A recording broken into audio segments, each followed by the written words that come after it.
ukuthi sishintshe nje kancane. Ngizocela uSibusiso wakwaNtombela azomotivate nje abantu abasha. Akithi sokukhulumile ukuthi mawungasena myeni uzosimotivate manje ukuthi sihlale kanjani nabo. Ngiyabonga. Angibingelele bazalwane. uSibusiso wakwaNtombela njobe seshilo ubaba uMbatha asibingelela abaholi bonke abakhona ngaphakathi ngokwahlukana kwabo. Sibonge nobaba uNkosi nethimba lakhe ka asikhulume.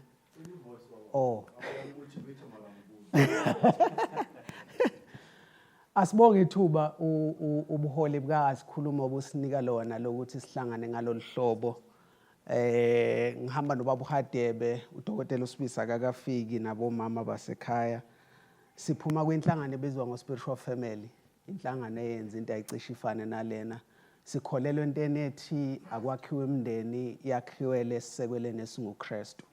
Okusho ukuthi uma siganene noma sishadile, umshado wethu akungabi umshado esiwenza ngendlela efunwa yithi, kodwa akube indlela uKristu noma uNkulunkulu awudizayine ngawo umshado. Because sine problem yokuthi people buy imoto zakwa Mercedes, mase kufanele ilungiswe imoto yakwa Mercedes ayise kwa Toyota. They gonna mess it up kwa Toyota, bayazi, they don't have the design yaleyo moto. So ke nasemshadweni ukuze singabi nama issues amaningi, let's make sure ukuthi we continuously going back to check ukuthi uNkulunkulu utheni ngento yomshado. Uthe umshado awenziwe kanjani? What is the purpose uNkulunkulu afuna ukuyi-achieve ngomshado? So ke ngibizela ukuzomotivate, ngicela ukusho nje lezi zinto ezintathu nami bese ngihlala phansi. Number 1, ngiyacela ukuthi sibe intentionally with what we say to one another. What do I mean by this? Amagama esiwasebenzisayo and the actions esiwenzayo masiganene goes a long way. Maybe ngikuvezeke ukuthi we've been together with my wife for 17 years. We've been married for 12 years.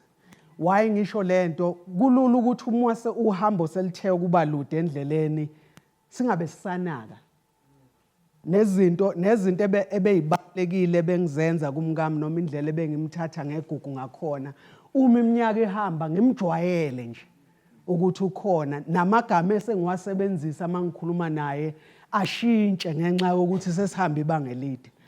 Ngicela uqinisekise ukuthi ke asibambe into yokuthi amagama esiwashayo to one another ahamba ibanga elide.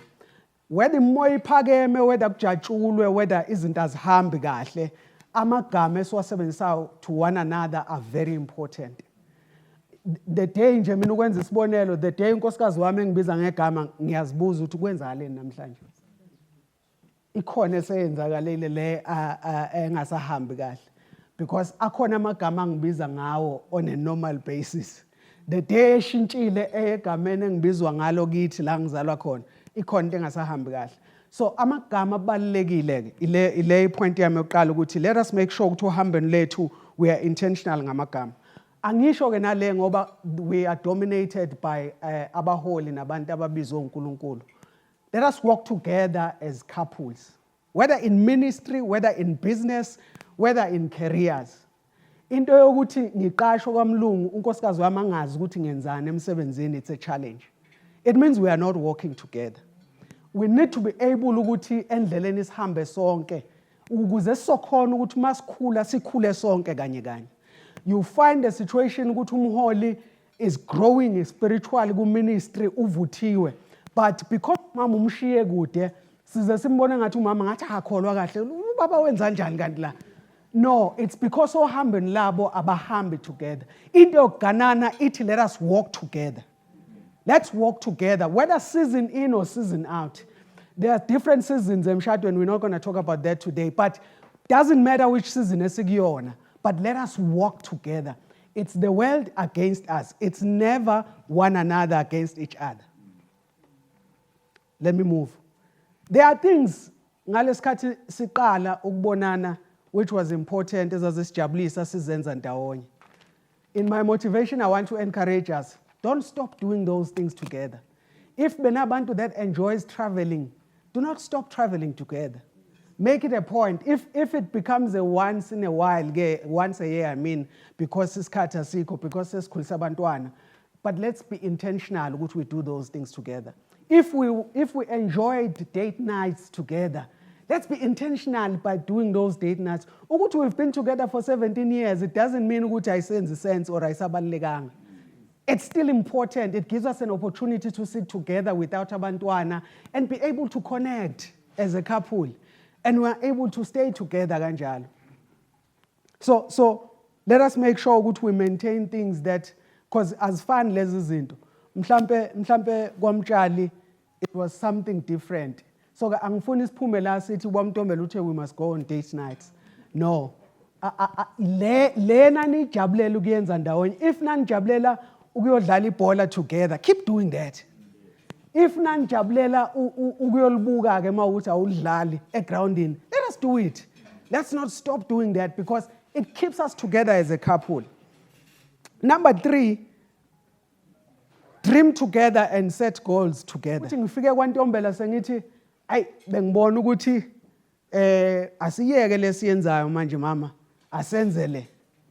Without ukumnikeza ithuba umama lokuthi yena ubona kanjani ukuthi why sekufanele siyekele, because into esiyenzayo ngifike ngihlalisa unkosikazi wami phansi ngimthengisele idea ayijabulele, embrace, ayisupport, we run with it. And then somewhere along the line sengishintshile, angisamnika ithuba lokuthi yazi angisayiboni lento kahle, ngibona ngathi ayisenzi u1 no2 esasiqalele wona. Should we reconsider this? Should we set another goal that we're going to run on it? Because kuyakhathaza ukuthi nirane amagoli angafani endlini. If umama is chasing something else, no baba is chasing something else, you're going to get tired along the way and you're going to grow apart. I'm emphasizing that point. You're going to grow apart if you are chasing different dreams and goals as a couple. KwaNtombela, let's make sure that our goals are aligned.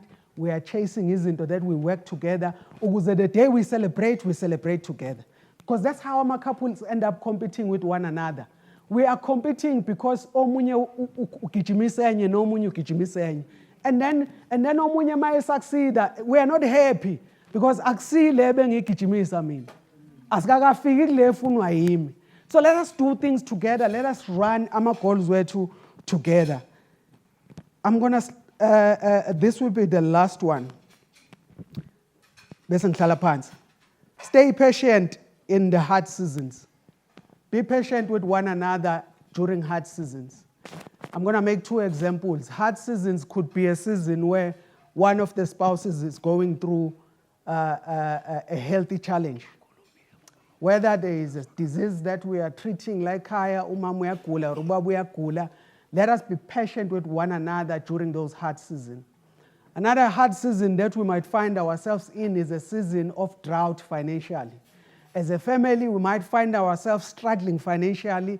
Let us be patient with one another. Let us not lose heart just because we are finding ourselves in a season of famine.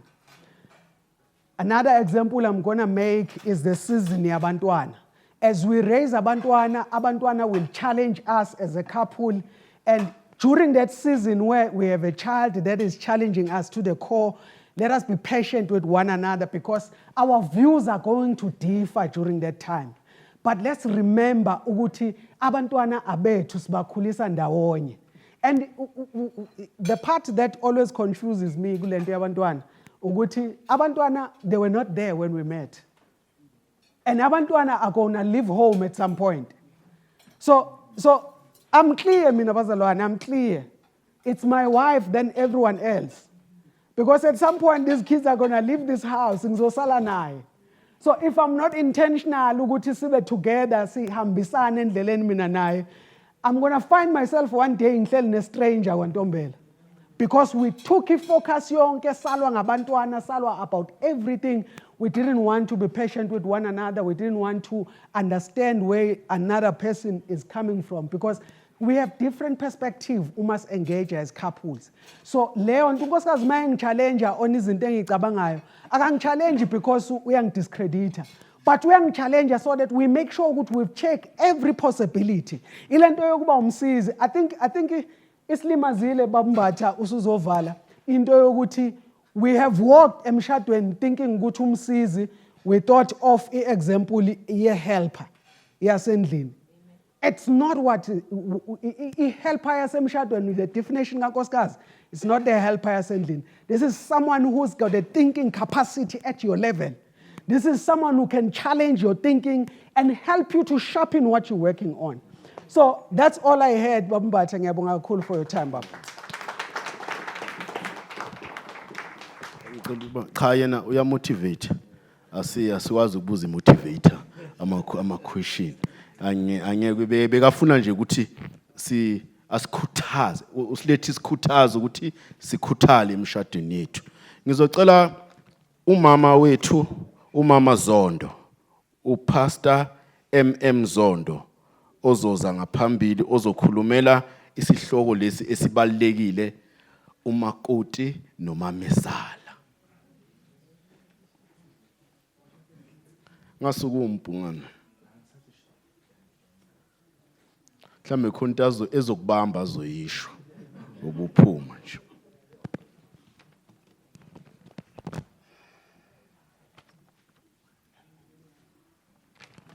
Ngibingelela ngeligama elihle lomfowethu uJesu Kristu. Ngihloniphile baholi. Ngiyathemba ukuthi ngiyezwakala. Ngithunywe eNingizimu ukuthi ngiyokhulumela umamezala nomakoti. So before ngiqhubeka ngifuna umamezala aphakamise isandla. Kanti ningithumephi?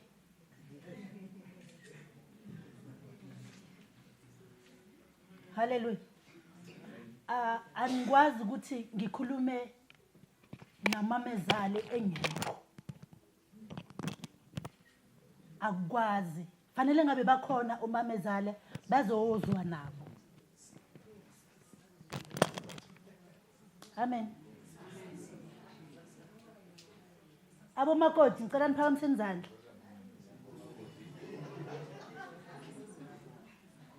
Bomakoti phakamisani izandla.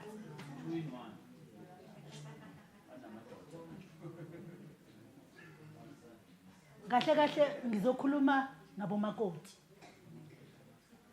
Ngoba umamezala akekho. Bakhona asebe ready ukuba abomamezala. But akaka abababi abomamezala. Ngicela ukusiza labo bantu. Asiqaleni kuqala. Yini makoti? Yazi khona umuntu ophethe position netitle mara ngekho awe. Ungene emshadweni. Waphuma inkomo zakwaZondo. Zayomkhipha kubo. Zamletha la but akekho awe ukuthi umakoti. Umakoti uzokwenza la ekhaya. Ngizokhuluma ngamakoti kakhulu. Ngiyeza kubo mamezala to be. Ngoba noma ngabe awusuyena kodwa endleleni uzoba uyena. Because wena makoti uzela ekhaya ukuthi uzokwandisa umuzi.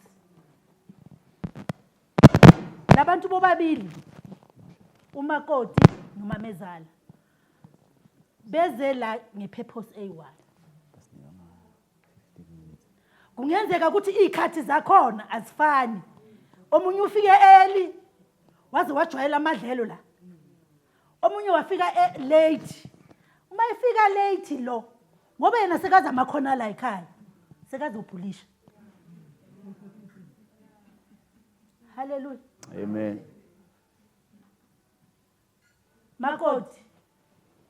Yazisa umama wakho umamezala wakho njengomama wakho.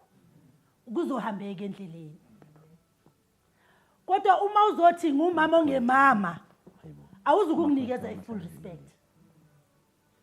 Because mina ngubani? Ngumama ongemama. Awazi kwangilulaza. Ngumama ongemama. bathi ngikuzalela indoda nje manje usho kanjani ukuthi angiyena umama ithini nginitshele bomakoti ukuthi kuhambeka izi kanjani uma ngabe unamathela kumamezala wenze njani unamathela ubaba umbatha uthe namhlanje akukho mavesi but uma sizokhuluma ngomshado akwenzeki ngoba umnikazi womshado ukuthi kuhambe kahle emshadweni fanele ube based uzinze kuNkulunkulu uzokwazi ukuthi akuhambise kuphi endleleni. I don't know ukuthi ubani owathakatha i-relationship kamakoti nomamezala. Labo bantu labo kahle bebefanele ukuthi mabefika la babambane babe inyanda kodwa baba izitha. Athi umamezala akuzalelana. Hawu bakithi. Ubuzomenzani indodana kwakho? Ubuzophelela phi indodana wakho? Okay, mamezala to be. Learn ukuthi abantu abenu nibakhumule ebeleni. Azabe mamezala bafuna ukurula umyeni wakhe aphinda arule nakumndodana. Hayi lapho ishayisana khona. Umamezala uyakhohlwa ukuthi naye uke waba umakoti la ekhaya. Ngenhlanhla ngihambe zombili. Ngihambe zombili ngingaba umakoti kaZondo. Haleluya. Ene bengingasi umakoti wangalezi ikhathi. Ontanga bami abekho la. Umakoti wangekhathi zethu wonke kumthole lele ngo8. Sengisho umakoti wengikhathi zethu. But abamanje hoy abamalungelo. Kodwa ngiyayibonga insimbi or indwangu esikhathwe kuyo because siyayazi into right nento wrong. Ngene emshadweni mina 24. Isingalungiseka ukuthi makoti mhlawumbe ungene emshadweni ngenxa yokuthi abangani bakho sebangenile nawe vele ziyakulungela izinto ukuthi ungangena emshadweni. But uma ngabe uNkulunkulu engekho kulowo mshado wow untoward. Mamezala to be yekani ukuthanda abantwana bamantombazana ukundlula babafana. Abantwana babafana uma ekhala umntwana khona bathi mthatheni ozani uzomthatha. Makukhala wentombazana athi mletheni. Abantwana bala ekhaya bonke. Omunye umletheni omunye umthatheni kanjani? Kahle bala laba uthi wena bomthatheni. Uyibona abantwana bala ekhaya. Lo mntwana abantu uzele la ekhaya ukuzokwandisa lesibongo osothi wena mthatheni. Ngelinye ilanga endleleni kusalungiseka ukuthi siriyakhe i-relationship between umakoti nomamezala.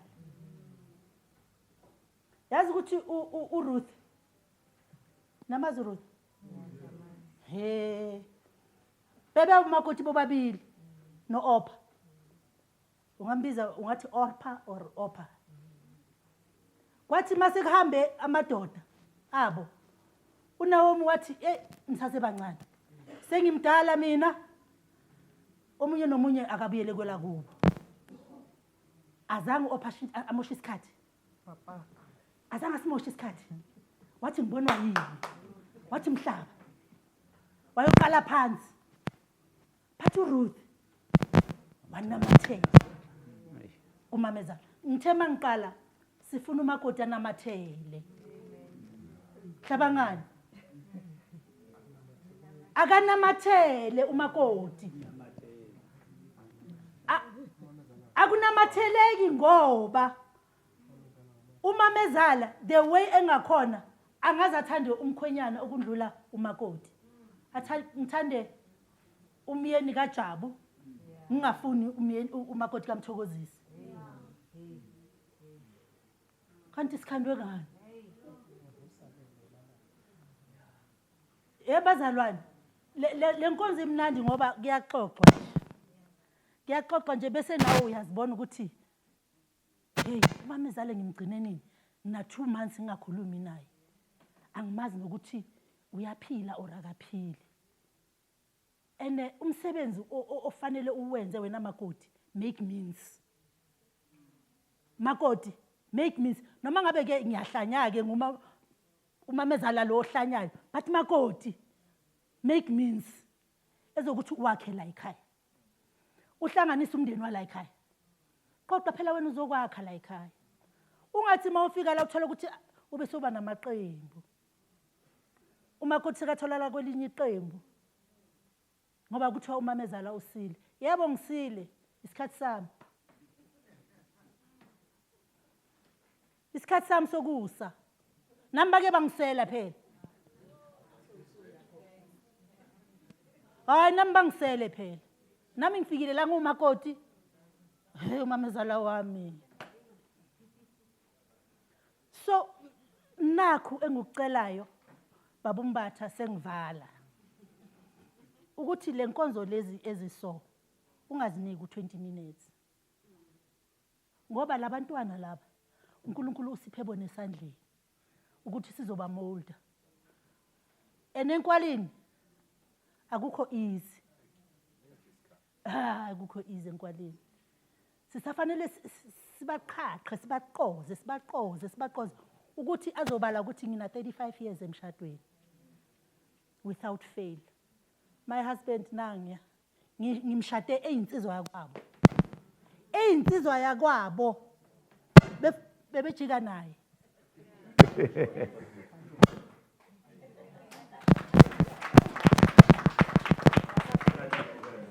kodwa ke uhlelo lukaNkulunkulu alifani nalobantu ngina 5 years emshadweni wadutshulwa wabanje ngingabaleka ekseni ngisho le material ama 2000 ingabaleka ekseni ngeke bayimele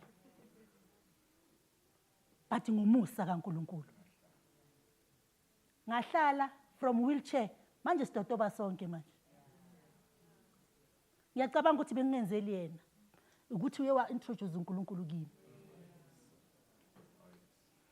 lapho ke angikhathali noma ngabe isteep hill sinjani as long uhamba noNkulunkulu hayi kuyahambeka endleleni ngiyabonga siyabonga ngizophinda senijwayele mos ukuthi ngithini seniyazi ya ngizoba kanjani yazi mina mama nkosikazi wami wakodiza iviki washada sikale ndawo okuhlala vele azange imbalekise yiko sina 17 years emshadweni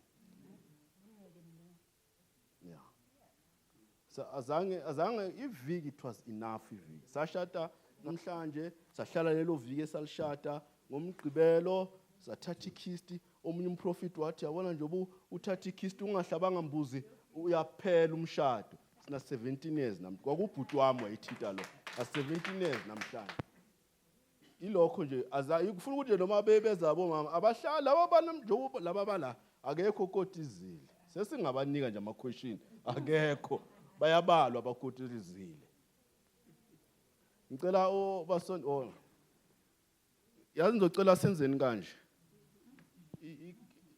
kunalama phila afihla abantu ngicela mhlambe beze phambili abangapha emuva baze ngapha ku camera wonke umuntu azobabona ngicela usondele sisi ngiyababingelela bazingcwele ma umbuzo wami as a bit broad uthi sinamathele kubo mamezala but unamathela kanjani kumuntu osafika wakujudge based on what you had and did not have ayitshe ukuthi mhlawumbe uzothatha imali engane yakhe or maso right empilweni uzomshiya wasuba right empilweni wangamshiya umntanakhe now even though I initiate a relationship but you can see ukuthi it's forced so unamathela kanjani kumuntu when even though aphatha wena kabi, it also goes to abazukulu bakhe ngoba nakhu bazalwa uwe therefore.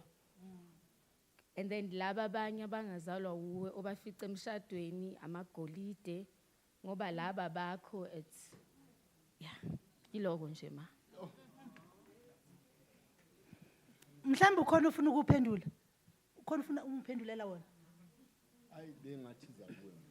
Uqondene nawe. Qondene nawe. Singene emshadweni. Sangena kuMamezala land. Singamazi uNkulunkulu. I think umamezala wakho azana noNkulunkulu akana reason yokuthi akubandlulule. Akana reason yokuthi athi wena uzodla imali yomntwanakhe. Number 2, wena ke njengomuntu obandlululwayo, what are you doing? Yini wena oyenzayo ukuthi asondele? Mina umamezala wami ngamsondeza nge R2. It was R2 then beyiningi leyo mali. Indlela bengangifuni ngayo, but bekazi ukuthi mangamuthi R2. Yes, sis. So, uNkulunkulu usinikeze bonke ubuhlakani umuntu wesifazane wokwakha. Unfortunately uma ngabe nobabili nizobhidliza ayizukwakheka leyo ndlu. But wena mawumbona ukuthi ubeka isitina uyasilahla musukudela. Ungadeli ingane yami, ungadeli. Ngelinye ilanga nawe uzograduate ube umamezala. Sanibonani.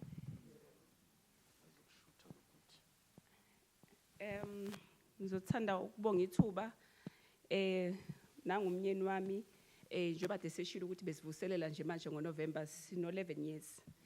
Engifuna ukusho ukuthi ma uthando lolu lo umamezala nani angilwazi umama wamshiya esesemncane. So we don't have that experience yokuthi ngizwe ukuhlukumeza uthando nakho konke. Kodwa engifuna ukusho ukuthi uma usuyintandane vele umndeni uba nalokho yabo ngeke ulithola uthando kumamkhulu nakumalume olufana nolukama engasekho.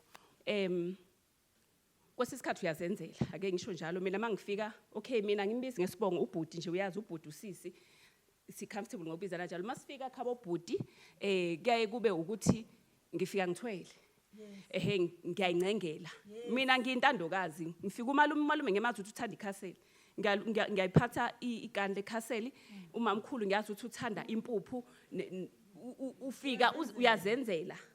So ngithandwa ngalokho ngokuthi njengoba ushilo ukuthi ufika uzokwakha. So ukuze kube nalokho ngoba vele nami kwakuyilonto ukuthi ayilona lo nje impela kwakungakhethi ingane endaweni ubhuti wasele eMpumalanga ngwase KZN. So wayingakhethi ngane nje osilandela umZulu kodwa ngazakhela mangena nje mina kwa ubisi kuyacaca ukuthi uyeza ngoba awufika ulambatha kuyabhakwa kuvuka ngo4 lapha siyakhathala siyasebenza kodwa ngiyazama ukuthi nje ngimithe halfway ngazi ukuthi hayibo ngiyakwenza ukusa blackface.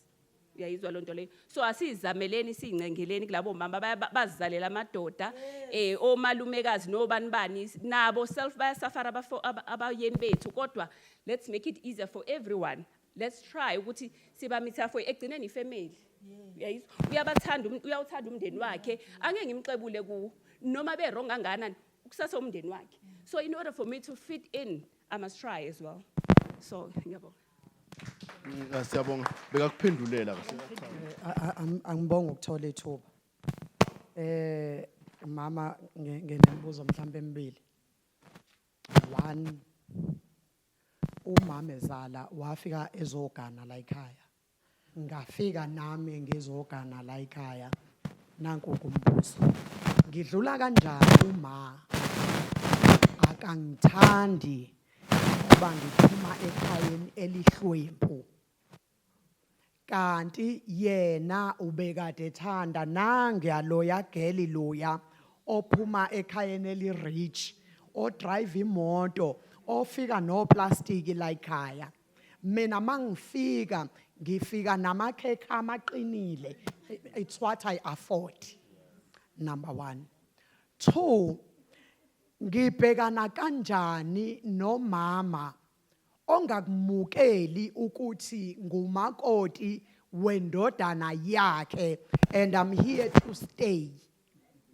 Ngenxa yokuthi yena ingane yakhe le uma isebenza kumele imali izoyinika yena okufanele uthenga udla zopheka la.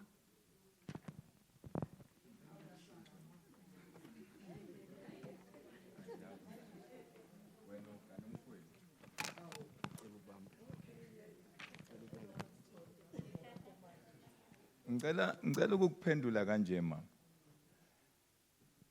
Into oyikhohlwayo makoti ukuthi lo mama omthola la ukhulume kahle wathi uganile la. Indodana yakhe leyizele. Yena ungumfazi wendodana yakhe wokuqala. Wena umfazi wendodana wesibili. Yangizwa mama? The only thing umamezala wakho angayitholi kundodana umbhede. Everything else we expectile kundodana le way expecte kumyeni lo eza ngaye. Iproblem yakho ufika la wena ekhaya ubese uba unkosikazi walo oze ngaye kanti lo oze ngaye unenkosikazi. That is why uma ugana wena la kulomuzi funeke wazi ukuthi ngoba you are getting married to a son, you are a daughter. You are not a wife like her. Uyoba yiwife uma ningenzeka nakho inxiwa niphume. Otherwise you will remain a daughter as long as the first wife is alive. Does it make sense? Therefore, uma ngabe wena ungena ku competition no mamezala, she will defend her space, believe me. So it's important ukuthi and ukhona umntana amubuzela ukuthi how do I handle umama ongangifuni. You know my baby ukuphendule kahle usisi. Remember la ekhaya la ungena ngenyongo la. You are not wala.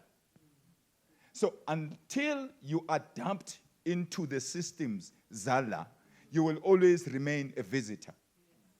What is important is for you to not to forget that ngoba unomuntu othe ngiyakuthanda usucabanga ukuthi. Let me tell you something that I've taught before. Mina mangikhule ekhaya ngithanda amazambane aphekwe nekhabishi ngendlela kama. Usuyafika wena uthatha ikhabishi uyaliqapha ulibiza isalad. Angiyazi mina le.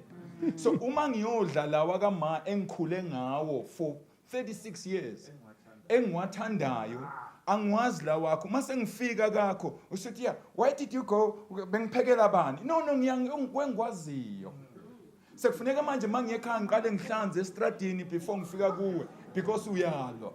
The problem that we are having lalela mama, I'm helping you umakoti. The problem that we are having is you get married to kulela khaya, you challenge the system yalela khaya. The system will destroy you. Hey. Do not challenge the system ongeni khona, adapt into the system.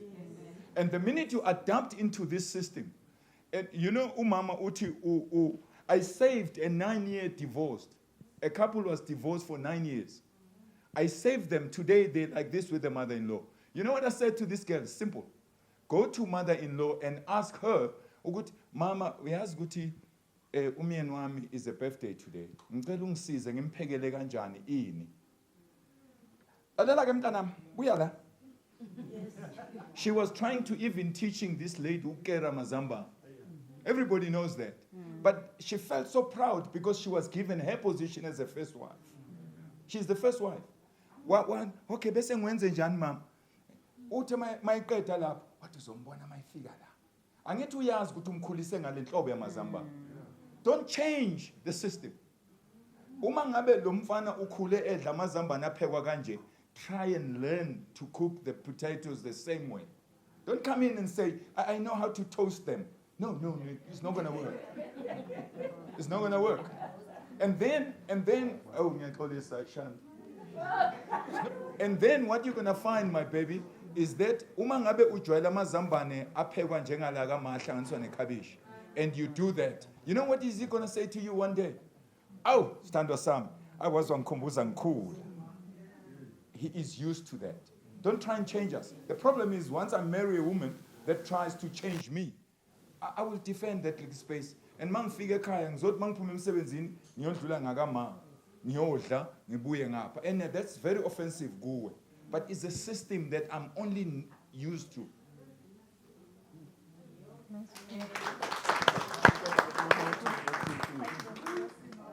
Angithi cha ukaqeda. Angithi bengithe sizophuma ngo6. Uchaza ukuthi into ekhulunywa umama ibamba abantu abaningi. Iyababamba la into ekhulumile. Yabona ke ngina 1, ngina 2 khona omunye ofuna ukuvela ngapha. Yazi ngicela before ngibuza babudloma into engicabangayo mina. Nami yangisiza. Umama wami waziwa yini? Anyekazi amazi njengoba ngimazi mina. Yabona nje into okufanele mina ngiyenze. Angazi ukuthi abashadisa abayiwayi bangayisho. Kufanele mina ngimfundise ukuthi umama mina angayifuni yini ayifunayo ende yini ayidingayo umama wami kimi. Ngicabanga ukuthi ngeke nibe nenkinga emshadweni nabo mamazala if singaqala kanjalo. And akulula ukuthi uphume ebeleni kuya ngithi. Ngicela angathi abezwa kahle. Ngicela uze ngapha Mlangeni. Eish.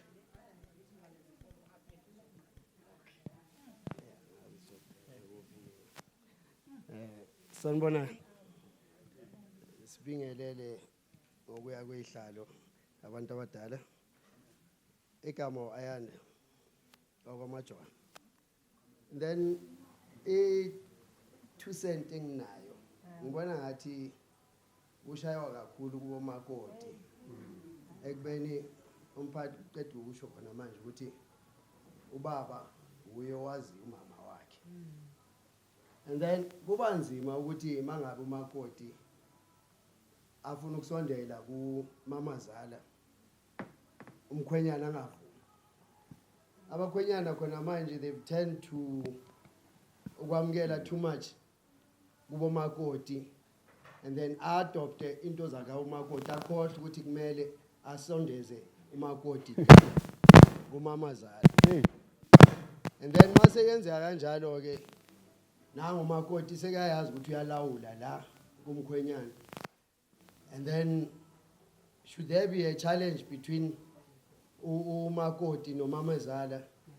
Umkhwenyana he finds himself stranded because he doesn't know ukuthi ngimise kuma hayi mara umakoti ngiyamthanda lana, so he gets caught up, whereas he's supposed to be the one who makes a link between umama akhe nomakoti. So mabadlala irole yabo yokuthi I invite umakoti la and then size futhi nakumamezala makangakali umakoti ngalo wakubonayo. Let her take umakoti ngendlela umkhwenyana amlethe ngakhona ukuthi ma ngikulethele intombi nayi la ngicela uyamkele. I don't think umamezala angajikela umakoti if she's presented in that manner ukuthi nangu lana ngiyamthanda ngicela umamkele, ngoba umakoti doesn't have to do too much ukuthi aze ayoshweleza kumamezala whereas umkhwenyana akhona. Yi2 cent yami leyo. Ngiyabonga. Cela ukubuyela ku follow up ngizoza kuwe mama. Mlangeni ngiyeza kuwe.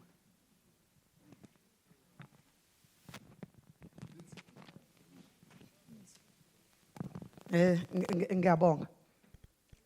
Angiphendulekanga ukuthi leyo ukuthi isizathu sokuthi umama angangithandi ukuthi ngiphume emzini ohlwempu futhi umama ubekade ethanda lowa ntombazane loya ophuma ekhaya eli right.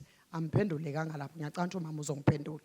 2, ngifisa ukungena kulena yobaba ukuthi abadlala irole yabo. mina ngiyafika la ekhaya and mangifika ekhaya kithi izinto zokuba umuntu wesifazane ngifundisiwe kodwa ngifundiswa ngeza la ekhaya. And uma ngifika mina la ekhaya ukuthi abantu bala ekhaya baneti abaliphuza ngo3 bese ngubena ngazi mina ngazi ukuthi ekhaya kithi ngo8 sidla umdoko. Ubani umuntu okufanele ngifundise lezi zinto? Ilo lele la eduze kwami uthi uyabona ke la ekhaya ubaba ngo5 usuke seliphuzile itiye lokuvuka elihamba lodwa. Umama la ekhaya ngo4 usuke sehamba phandle ngoba usuke sebuya ukwenza umkhuleko wasentabeni unegumbi lakhe la khuleka khona. Umuntu okufanele angisize umkhwenyana. Umuntu okufanele angihlanganise nomama wakhe yilo ozalwa la ekhaya. Okokuqala. Number 2, uma ugana ngiyabonga mama ngoba uthe wena wagana ngalesa sikhathi. Uma ngabe ugana abakini bayakushiya namhlanje ngithi ngakusasa ubizelwe kwagogo nesinqindi nesithebe. Yini lenedala ukuthi umama ezala phela ke ngalolo suku lolo angangitsheli ukuthi la ekhaya 1 2 3 100 angilinde bese ngiyona bese kuthiwa sengonile. Ngiyabonga. Umama ukhala nge-arranged marriage. Mina ngimzwile umama ukhala nge-arranged marriage. Ukhala ngalento ukuthi sokhona i-arrangiwe. Ucela umphendule nje kakhulu lapha. Ngicela ukuphendula kuleyo yomama ezale uthanda loya ungathandi wena. Uthe untombazana nawe make an effort. Nawe make an effort. Wazi kanjani ukuthi uthanda loya? Ngoba awumtholanga la. Wambona ukuthi kuthandwa yena. Umbone kanjani ukuthi uthanda loya? Yazi into yenza ukuthi umamezale aza kuquotele ukuthi uSophie bekangcono. It's because uSophie bekagijima epheka eclean. Wena umamezale ukhuluma isign language. Athi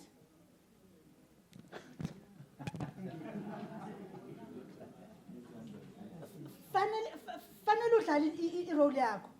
Fanele nje irole yakho nje wenze sure ukuthi isitayile sakho nje uyasikhava. Noma ngabe kukubi okuza kuwe kumuncu. Yazi enkonzweni yeyalo. Nginikeze umakoti a glass of juice. Ngithi phuza nganami. Ayiphuze. Ngibe sengiyambheka. Ngibone mama Thebe. Ngize novinika angazi ukuthi uvinika. Ngithi thatha sisiphuze. Aphuze amoshakale. Ivinika ngeke umama Thebe. Ngithi that's the road ozoyihamba endleleni. Lapho sengikulungiselele oku right nokubi nokuhle. So zenzeleni bantu bami futhi zenzeleni akukho kundlula lokho. Phendulekile mama. Angathi ayizingi izandla sezongixolela. Sanibonani bazalwane. Bazalwane ngiyanibingelela egameni kaJesu, nibingelela umama Mtshali. Sibonga ithuba bazalwane lokuba kule ndawo. Kuningi osokukhulumekile, okunye kuzosiqhubekisa, okunye kuzosifundisa. That is why kuye kwama ubaba lawo kaNtombela kwathiwa uyamotivate, because I think ukumotivate kumanje phakathi nendawo ukuthi kahle kahle kunje. So ngiyacela babunkosi ngelinye ilanga ukuthi uma kuneyinkonzo ezinje o mhlawumbe inhlangano enje abatholakala abantu from both sides ukuthi mina ngizomela kuleli banga nomunye ngizomela kuleli banga. Ngisho sokuthini bazalwane ukuthi manikhuluma angazi noma nifake inkolo noma nibuye nifake isintu, ngoba kunalezwi elithi khona uyoshiya abazali bakhe anamathele kunkosikazi wakhe. So yiko ngithi asazi ukuthi nikuliphi side. And uma lisho njalo siyasuka thina emakhaya siyokotiza. But limile elithe uyoshiya unkosikazi wakho unamathele. Lokho kusho noma ngabe sihleli sonke la noma mezala. Kusho noma singahleli sonke noma mezala. So uma lokhu kukhulunywa bazalwane animbali lo owenza ukuthi mina noma mezala sihlangana. Nikhuluma nomakoti, nikhuluma ngoma mezala. But lo ongasuki kumama. Uthe ubaba uMbatha asiphumi thina emabeleni. So kusho ukuthi ngoba emshadweni umshado wabantu ababili ukhono wesithathu abangabazali bethu. But ekugcineni umshado owabantu ababili, owabantu abanezivumelwane, owabantu abathi siphila kanje unkosikazi wami, siphila kanje myeni wami. Yiko ngithi bazalwane siyacela ngelinye ilanga niwalethe wonke amaphathi ukuze nomunye representeke, nomunye aphendule ngoba kunembuzo la engizwa ngathi ayikhona ukuphenduleka. And bazalwane omunye nomunye une experience yakhe yasemshadweni. Sizithola thina sinobaba umtshali sina 80 besenza 18 years anniversary. But sineminyaka esahlangana na I think it's close to 30 years. Sazana. So bazalwane kunezinto abazali bethu noma thina ngoba sesizibala nathi ngabazali sikhulise sinamadodakazi sinabazukulu. Kunezinto esizihlalele emshadweni ezingeke zibasiza abantwana bethu. So fanele masikhuluma sibe sicabange lokuthi isikhathi esikuso manje abantwana bethu bazalwane angeke bakuhlalele lokho. Yingakho ama divorce engaka because mina ngifike ngathi Thuli lokhu naloku akwenziwe emshadweni. Ntokozo lokhu naloku akwenziwe emshadweni. Ahlale uNtokozo aze afele emshadweni noma kusasa adivorce ngoba ubheka ukuthi umama wathi lokhu naloku. Umama wathi awukwazi ukuma umtshela umyeni wakho ukuthi cha baba lokhu ngiyakuzwa impela ngiyahlonipha kodwa lokho akuhambi kahle. And lokho angeke akwenzeki ngalendlela baba obona ngayo. Ngokuzithoba I think ake sizame lendlela sibone ukuthi angeke isize na.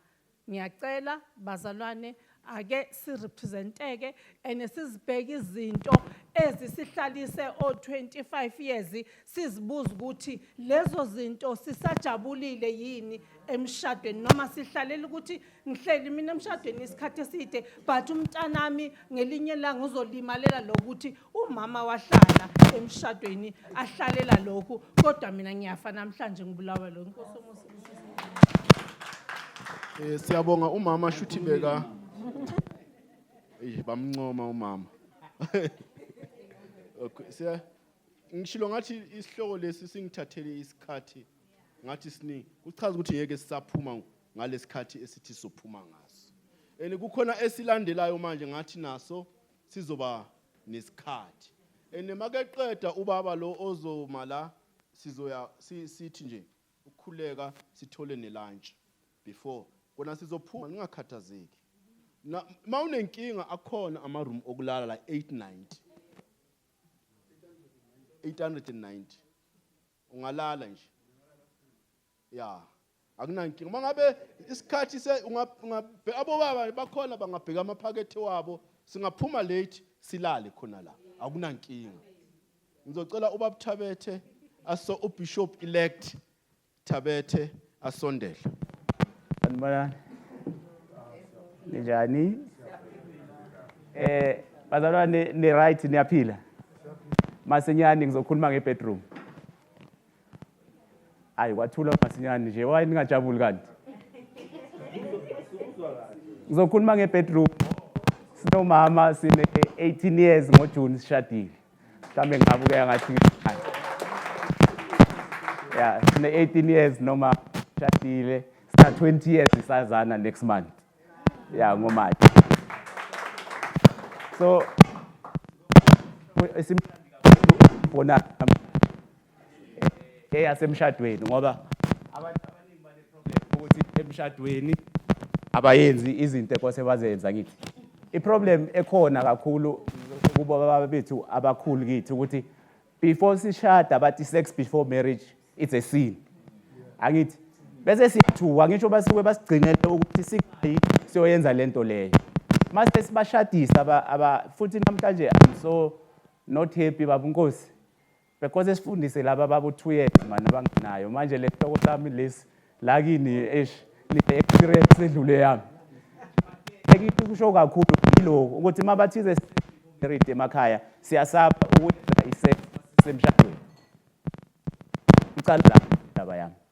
Yena emshadweni so problem ukuthi sex is a sin. Akushadisa noma bakukhansela basakutshela ukuthi lento lebo ongayenzi. Ufika sowungena emshadweni soyas explore manje. Kanti sex into emnandi bazalwane. Lokho ekose ukwenze ukucala manje uku-explore i-problem number 1 siba nayo. Akiss labo ma. 6 seconds it's a lot. Ukuthi ucabuza umngane. Hayi ningathi abantu namhlanje nangevale zabo. It's 6 seconds all you want to bedroom uthungene, which is wrong. Fonele emini during the day. Mawuzovalelisa uthi sibonge. Ubaba ngathi bekangikhuthaza ukuthi namhlanje uzoyifuna. Mara wena mawuceda ukukhuluma nayo uthi danko.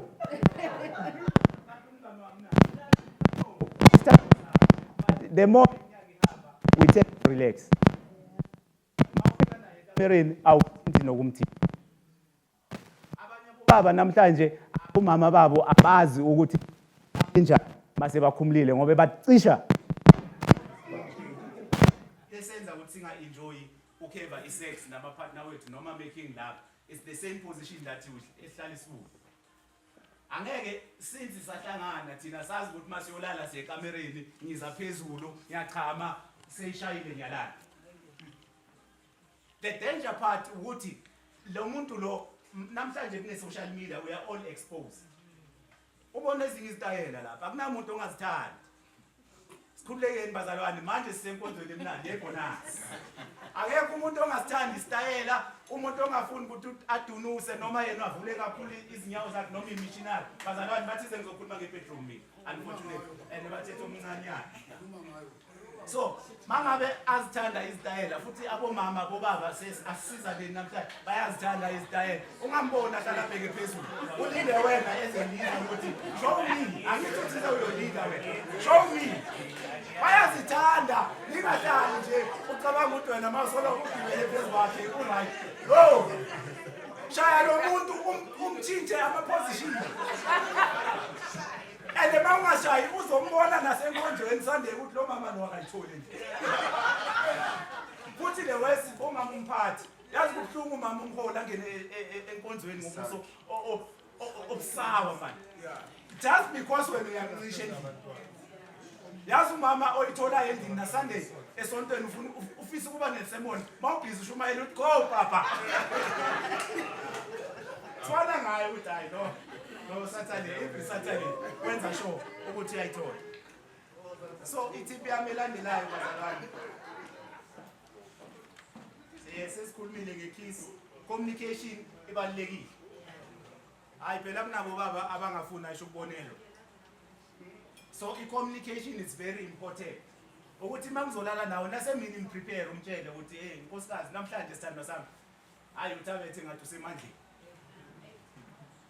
Funa untshela ke bobaba ningathenga ama Viagra mangabe anifuna ukuthi endlini bazi. Mtshele umama mangabe namhlanje ufuna all night. Sometimes sisiuza izinto sithi siyabafihlela mntaba. Kanti kunezinto ezenza entertainment. Kunabo mama abane sex drive that is low. You can boost Dr. Ngisho mawuthanda. Mangaba ujimi awuphuza amanzi. Booster ngelinye ilanga mani sambile siye Durban. But mtshela ngamangani namhlanje impesi umama vele kwevela yabo. But it's for the spies. I would wena udefend kuzo. But I'm saying manchinche nendawo ningabi ku comfort zone. It's always nice. Akekho umuntu ongaenjoy sex ehotel. Why into la nilala kanti ema hotel. Akekho umuntu ongayenjoy sex esehotela abazalwane. Because lesendlini it gets to the point where wazi ukuthi avele uyifuna ku 7. Asigeze masinyane manje ngimnikele. Ehotela kunasikhathi ukuthi soshani anytime. Futhi nobaba ongasekho active ehotela uyakumangala. Ubaba namhlanje wenze njani? It's because akekho comfort zone yakhe. So it's important ukutshintsha izindawo. Yabona ngoba i-environment iyakulimit. Yabona thina sinabantwana manje. Abanye mabastudisha kunale problem le ukuthi abanye bethu uthola ukuthi izindawo esihlala kuzo zincane. Isex imnandi umama makamemeza. Angisho sithando sami. Bazalwane, isex imnandi ngesound. Uyawazi isex impilo. Akekho uyindoda. Ucisile nababa. Baba ubhizi nenkosikazi wakho. Usaba abantwana. Ngathi kuke izinsimbi lapha. So it's important ukuthi mangabe ufuna le session le we enjoy. Chantshani environment. Sibukeni. Lama hotela lawa namhlanje kusaba baba 800. Mhlawumbe namhlanje amanye amakhapula surprise angayikhaya. Afuna yo practice lento uThabetha ayikhulumayo. Kuzwa kahle. Ningasabi bomama nami bavumela sambeni soyibona ukuthi lento le ikhona. That isex iyafuna ukuthi review masimakhapula. 14 abo baba ke bomama si sensitive. Kwelinye ilanga uthola ngikhalele kakhulu ngizochama masinyana. Ashila ngalonke ngiyakucabanga. Abona umzimba wakho ohleli la kimi emcombeni. Mangifika endlini lelo la ngiyaceda masinyana. Asiyenzi review mangiceda ukuchama mara nawe uchama masinyana. Uzongilimaza. Phela kunale ego le ubaba akhulume ngayo. Simadoda. So I still need to ufite le ego. So asidiscusseni after. Day after or 3 days after must drive asemsebenzini. Siyakhotha. Sithanda sami. La kune problem man. Leyalangalela uthi ungakabambi ibele ka saceda masinyane. Uyezwa awuthi waqeda. Saceda. She's involved ngobe wathi waqeda uyoba defensive ukuthi ya kanti wena wazabobana abalongo. Ungayiseparate because ne problem ukuthi si feel victimized mawuzothi ngichama masinyane. Wazubani uchama after isikhathi. So asizame nama conversation wethu when we review a day after or 2 days after sikhuluma kahle ukuthi sithando sami yala ngisicede masinyane manje sizame namhlanje maybe siqale sikhisane sibamba. Then you are involved in your partner ukuthi lingasali lodwa because it's so sad ukuthi umuntu azi ukuthi uchama masinyane na every time masipossess yolala umcondo wami psychologically uhleli ukuthi ngichama masinyane ugcina unefear abo baba abaningi they can attest ugcina unefear mawuthi yogibela futhi ilale. Hayi bazabantu kumena sambili. The fear ilimaza umcondo wethu abantu besilisa. Mangaba unayo le experience when usemshadweni for 20 years uzomchazela masiphuma la ngaphandle should powerful. Mara mabakulimaze ngamagama kunelinye ilanga nawe baba uthuthi ithi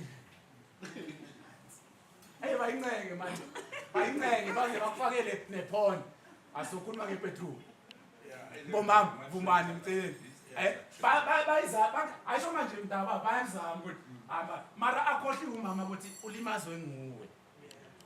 So it's a factor ukuthi ungamlimazi ubaba ngoba ngelinye ilanga makangavukelwa la endlini uzocabanga ukuthi yajola kanti nguwe umtshela ukuthi uchama masinyane. So it's important ukuthi masesenza review siba both included ku review ukuthi so i2 senze masinyane mara ubaba makahlela ayi1 uzozibuza yini ukuthi hayi vele namhlanje ababa ngasichame masinyane. So i-review leyo it's important ngoba siyagijima ama positions sengiwathintile mntaka baba le setup uthi change bese mangizoceda ke ngicede mntaka wenza ngathi awuyithandi litho. So masoceda i-complementana masima partner kubalekile. Uthola umuntu muhle mara akekho tshela inkosikazi wakhe namhlanje ukuthi uhamba nepartner lapho ligcoke kahle awukantshelanga next. Into akudina ngayo nje ukuthi isikhathi akasibambi. Uyathina. Mara mangibuyele ekhaya manje ngoza ufuna umbamba baba. Guys, we need to complement bayahlupha vele isikhathi abasibambi mana mase kagcokile mtshela ukuthi umuhle isithando sami ngoba masibuyele ekhaya uyifuna ngisho so difficult ukuthi sehave i-sex mara during the day asikhulumisani kahle sibhizi siyaheshana ngamagama siyaheshana uma ufika ekhaya ufuna ukumbamba iforogo yiwisayo indaba abayithandayo so bengisamariza leyo nkulumo leyo bazalwane ukuthi it's important-ke ukuthi sitshentsheni ama-environment si-communicate-eni si-exchange-eni nama-ideas and bomama ngaphansi akusukuthi kumnandi iyani phezu kwabo baba kusho abantu abadala thina ukuthi ngike nomthola futhi kuyakahle ukuthi it's important ukuthi niwa-change ama-position ngoba you get comfortable your mind start to be dirty uhalela izinto ezingaphandle kanti izinto zonke singazenza la ekhaya yenza le nto lo baba angayenzi as long eyasekamereni nizo-reviewa bese niya-enjoy osimuzini ngosisi ngiyabonga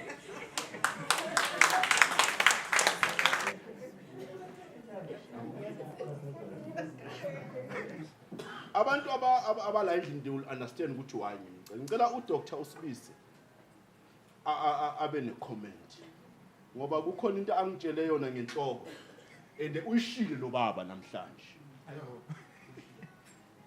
uyishilo khonto ayishilo ubaba ngenhloko mangabe lento asitshele yona endlini akayixoxi hayi ongixolela umama wakwakhe bazo okay ngizwe ukuthi bakhona babekhona cela usondele doctor ongixolela mangabe ngixabanise nomama uzongixolela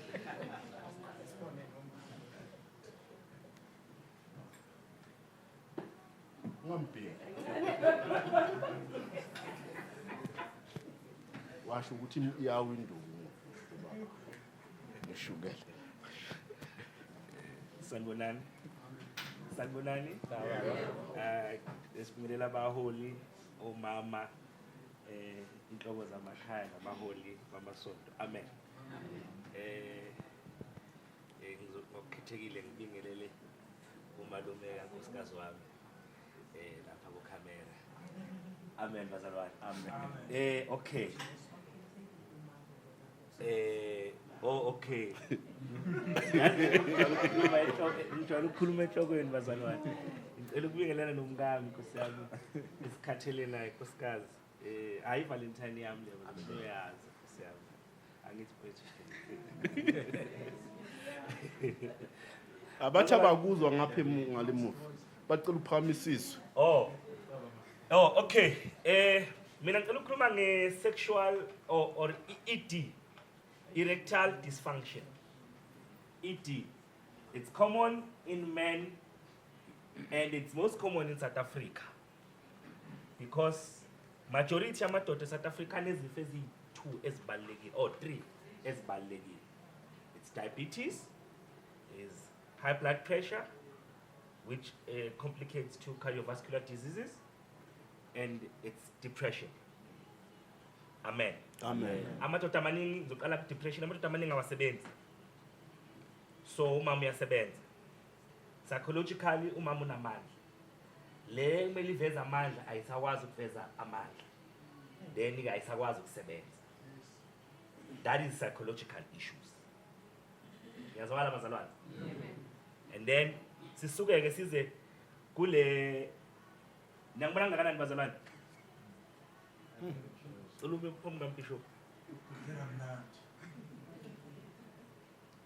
I'm obese. He is a perfect weight. Amen.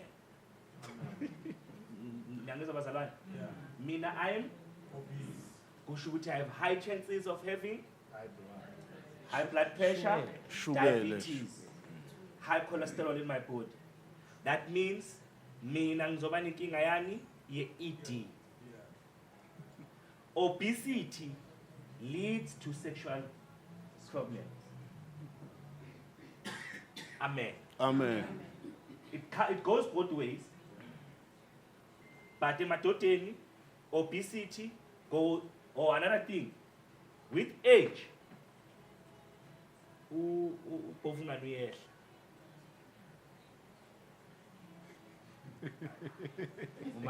Asimazi ubhofungane. Asimazi ubhofungane. Oh, ngilisho ngegama. Hey, mina ngimazi ubhofungane. Khona baba bami laba. Baba mhlobo fika le. Okay, khuluma ndodana. Your penis as a man, with age, it atrophies. So, shrink, lima, size. Amen. Amen. Which means, Bazalwane, you're gonna need now to go to men's clinic. Baonenza ama P-shorts. Nabo mama bayabenza ama P-shorts, especially laba abenza ama vaginal beds. It's the elastic tissue, Bazalwane, so it expands. Balloon, Bazalwane. When you blow a balloon, it blows, it recoils, but it looks the same. It doesn't look the same. It loses elasticity somewhat. With time, that happens over and over and over, which leads to, I'm not understand about that. Then, Moya, it loses shape, ingabi kahle, Ngasabi right. ingasabi right, ingasabi tight kahle. Sho kahle. Yabona ingagcwali kahle. Then bese kuba namagama la wrong ukuthi kunokushisa nokubanda yonke le nto leyo. Yabona yeah. P-shorts help with that, Bazalwane, because it brings back the tightness and the vitality of the muscles. Amen. So nyabathatha umama, there are doctors, aesthetic doctors mostly, they do that, Bazalwane. They give you P-shorts. It's not expensive. I think it's like 2,000 rand. You do that, it helps. My daughter also, it promotes growth factors emzimbeni, which makes ukuthi uyibuke ngathi senginat 18 months. Bese yabona ne confidence yabuya. Amen. Diabetes, Bazalwane, mono sugar. Udla amapilisi kashukela. Amen. Mawudla amapilisi kashukela, amapilisi kashukela or diabetes affects your extremities. That's why abantu abanoshukela uthola sebenqamula inyawo sometimes ikwenzakalani because ushukela does that. It kills your extremities. It means angithi nalapha kune extreme. Kusho ukuthi nayo futhi Bazalwane iba numb. Then it loses its taste. Wenze njani ke makunjalo Bazalwane? Nakhona male sex. Ini men's clinic. Men's clinic bazonilekelela nemijova abanikeza yona ebuyisa sensitivity. Kuzobuya uthando lokuyenza. Okay. Amen. Yebo.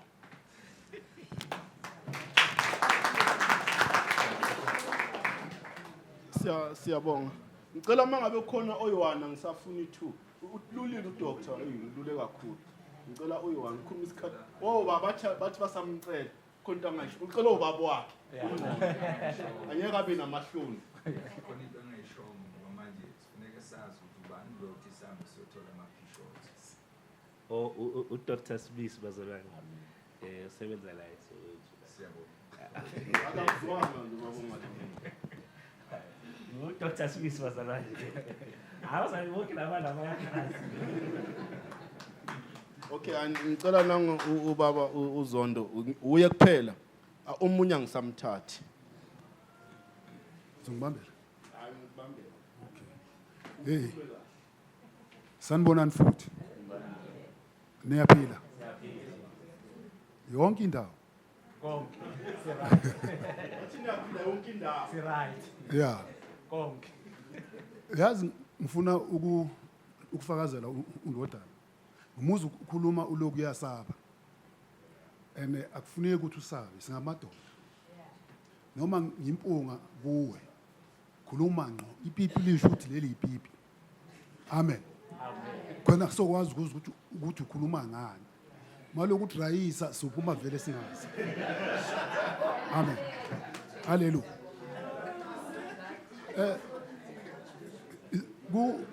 Kukhona engathi ukushile ngifuna ukuedela kona.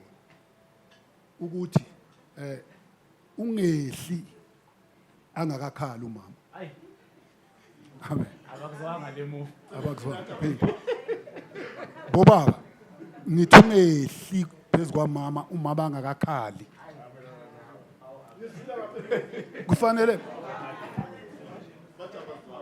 kufanele athi mina ngiyamemeza.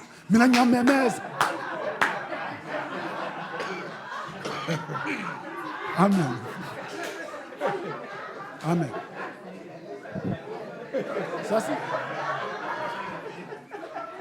Sasilokhunja. Thina sikhule sichathwa. Indoda ibichathwa. Khona abachatha ngovinika. Khona abachatha ngensipho, i-life boy. Ayihlikihle njena ulokhu bese uthatha isikhwala mthini. Udunuse. Usifake ngapha isikhwala mthini. Sizokhipha konke ukukhathala lokho. Isikhwala mthini ispade.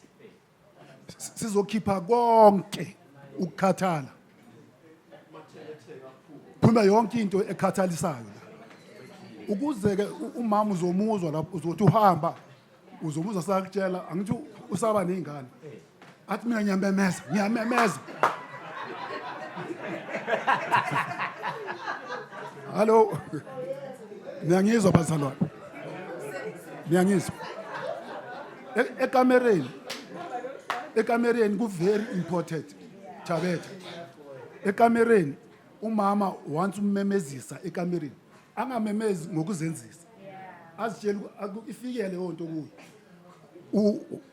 Uzothola konke. Noma ngaba awusebenzi yena uyasebenza, manje ngasebenzi naye. Uzohamba yokuba yokucelela impuphu. Abuya zodla nawe. Ngoba yiyo into ebaluleke kakhulu leyo kamereni. Dr. Nyakuzo. Akhona ke lezi zinto okhulume ngazo abathi ama Viagra. Ngiyasaba lezo ngoba ungathi zibuye ziqede mo. Yeah, ziyaqeda. Ispade kuba clean nje uma windoda. Uphalaze, upeyite, uzolasta. Ngiyabonga.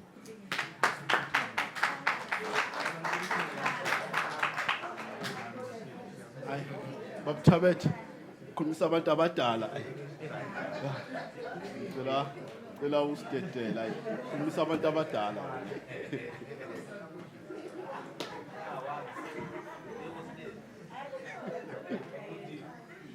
Ngizocela senze kanje. Siya break kancane manje. Yase sebakhulume kakhulu. Kufanele sidle. Ya mele sithola amandla manje.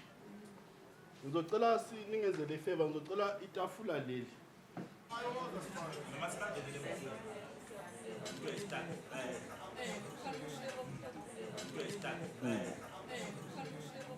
And sachaza ukuthi abantu bagqoke kahle elegant. Sizokhetha according to that. Ikhona iwinner izowenza ubaba uhlabangani nomama yibo abazoba amajaji walokho akusithi njengami mina angikho angingeni nakungena yimi engilithenge eqala kodwa angingeni nakungena kulelo hlelo lolo bonke abantu abamkosi nathi organizer sonke asingeni kulelo hlelo lelo nama guest speakers awangeni kulelo hlelo lolo abazalwane esicele ukuthi bathenga amathikithi ngizocela ukubabiza ngamagama bazoza ngapha phambili umuntu nomuntu wakhe ayima engekho ke awuwazi ukuthi ulale la yena ngekho should vele sowudliwe mawuhamba uyi1 sowudliwe vele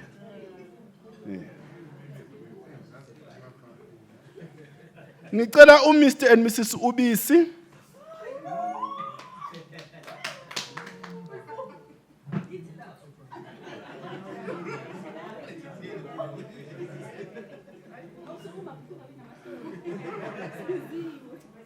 ngicela uMr and Mrs Zondo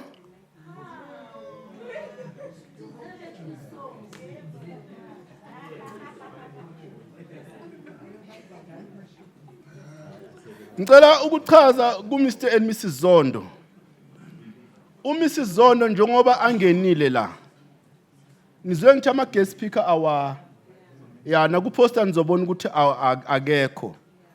Umisizondo simcelile nje namhlanje. Njoba beyakhuluma simcela namhlanje. Umama bokufanele angene kulelo hlelo uMrs Dlozi ube ne crisis kwafanele aphuthumele eNatali today. Yiko umama ube yisubstitute umama. Ya ningabe bese ngicela nizeni ngapha. Na niyabona kubhaliwe asikhulume niye ngapha. Yiko umama angenile uMamzondo. Ningathi ukuthi uguest speaker kodwa lo mama bekakhuluma. Yilokho angenile. Ngicela uKiki and Ray Tinawo.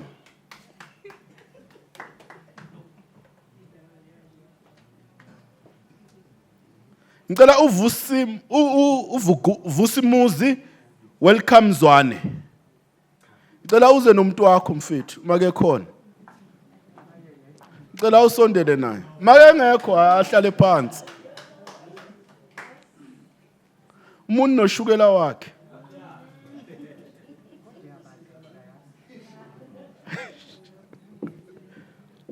Ngiyaxolisa ukubandlulula. Kodwa abantu baqinile South Africa ubandlululo.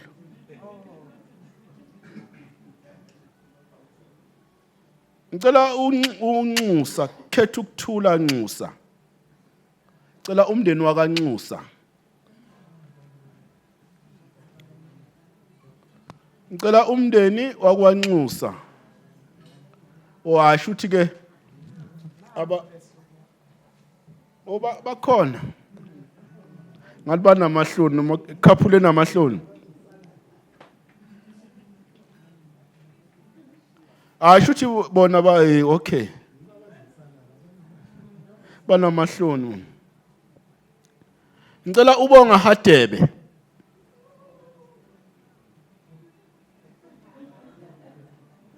Ngicela ubonga wakaHadebe eze nomama wakwakhe.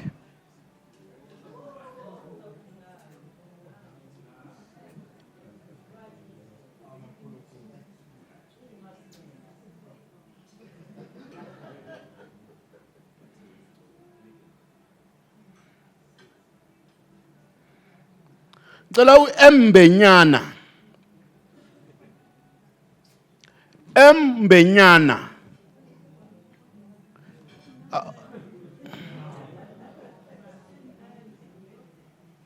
Mina bangicala abantu abeza la shutha abathandani kahle. Akekho noyewani imbona bambe umunye or besmile or benzani.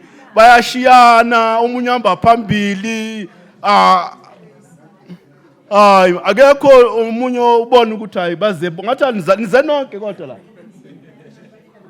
Angathi omunye baze imoto ezihlukile omunye ufike early omunye uze emuva. Ngicela uDr MI Sibisi ngiyavala ngayo.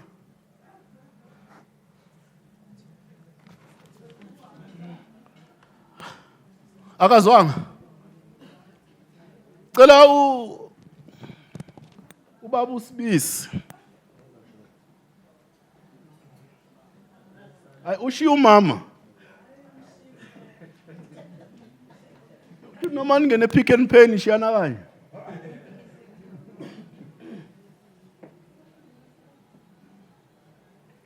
Yo, nishiyana nambe hotela, nise hotela phela. Eish aningeke abone kahle ubaba Hlabangani yazi. Ngicela nisondele baba. Nizobabona kahle. Ngicela umama uKhumalo Apostolic Khumalo alunge emva kwala uzongena. Kunjani ehotela? Ngiyanibingelela bazalwane nonke ngaphakathi kwendlu, ngiyabingelela ubaba Nkosi, ithemba lonke liyasikhulume, abaholi bonke abakhona, ihambeli siyabonga kakhulu. Amen. Siyanibingelela nonke, ngibingelele nomama. Nami ngihamba nomama. Siyabonga kakhulu bazalwane ukuthola lethuba. Nathi akukho esikwenzile to deserve ukuthi sibe ngamajaji. Namhlanje ngiyajaja sinomama. Senza umsebenzi omkhulu. Hayi ngoba singcono bazalwane. Ngicela ukuthi ningajaji thina. ngoba omunye uzobheka thina athi hayi makwabona laba bagcokanga kahle lapha bajwaja kanjani abantu abagcoke kahle bangagcokanga kahle kuyezwakala ngithi ubaba Khumalo ngazi bekathe ucela nje ukuthi simnikeze ithuba mhlamba hlele kahle kodwa nje kunento efanele ukuthi ngiveze when it comes to endabeni yetheme yethu namhlanje ubona nawe mangabe ugcoka ifomali or umix iformal mixa nje casual uma si election ezwakala ngithi amen ya ngoba ngeke phela upakise namacox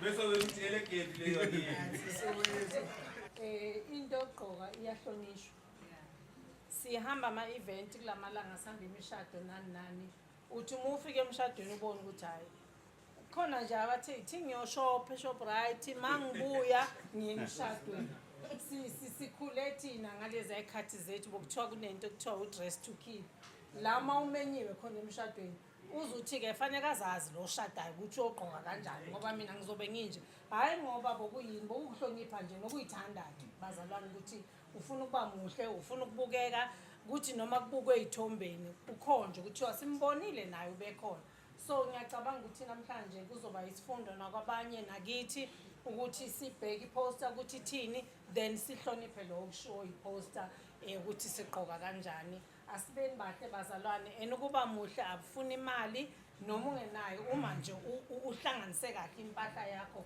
umuhle siyabonga usezosho kubaba ukuthi sikhetha abantu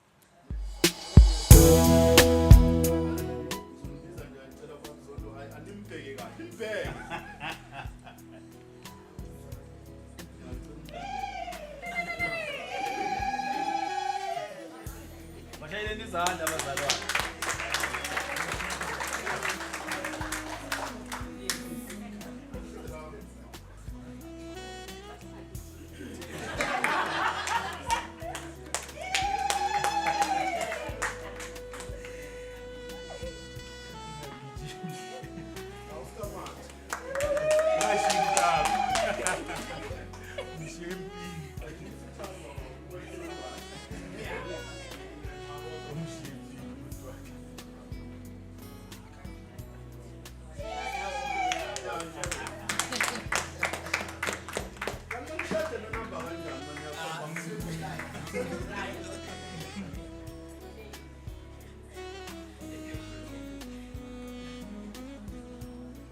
Shani,